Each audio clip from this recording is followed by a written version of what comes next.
Guys, hari ni aku nak mulakan segmen baru iaitu pembahasan fans teori di mana aku akan reply korang punya teori dekat komen mana-mana video aku dengan aku punya pandangan lah. So, ikuzo!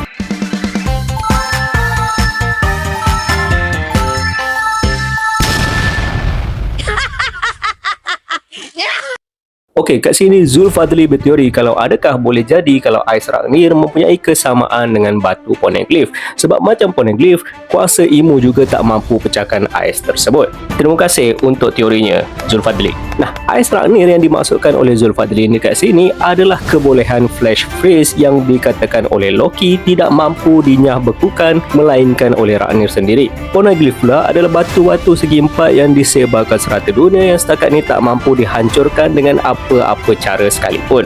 Yes, walaupun kedua-duanya berbentuk segi empat dan kemungkinan besar poneglyph ni juga tak dapat dihancurkan dengan kuasa Imu amatlah tinggi sebab Imu sendiri menganggap kalau penyebaran poneglyph ke serata dunia disebabkan oleh kecuaian Lily adalah keputusan terburuk baginya sampaikan sepanjang 800 tahun dia memerintah, dia langsung tak berjaya kawal semula kesan penyebaran poneglyph ni.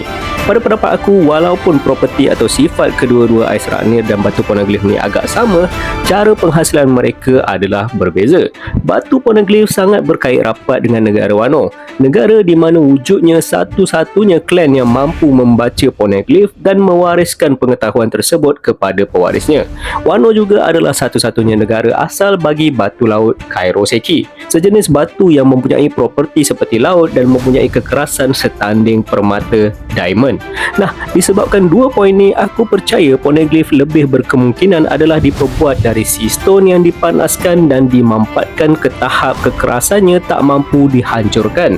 Yang mana kalau korang nak tahu, dalam geologi proses ni digelar sebagai metamorphism. Proses di mana sesebuah material boleh dimampatkan dan dipanaskan sehingga struktur kekerasannya berubah.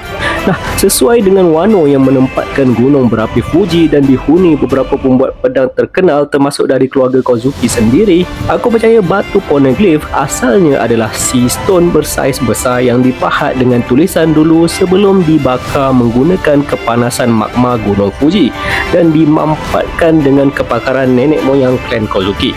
Disebabkan ini juga kuasa Dewi Fruit tidak memberi kesan kepada poneglyph. Sebaliknya, pada pendapat aku, para ancient giant Galila yang kini berada di Panghazard dalam keadaan beku sebenarnya telah dibekukan oleh kuasa flash freeze Ragnir pada zaman dahulu ketika dia masih berpihak kepada Imu, kerana Imu sendiri pernah klaim kalau Ragnir telah mengkhianatinya. Okey, kalau korang berminat untuk kongsi teori korang untuk aku bahas, jangan malu-malu untuk komen mana-mana video aku, and jangan lupa like video ni dan subscribe channel Kartun Jepun. Kita jumpa lagi di pulau terakhir, di Love Tale.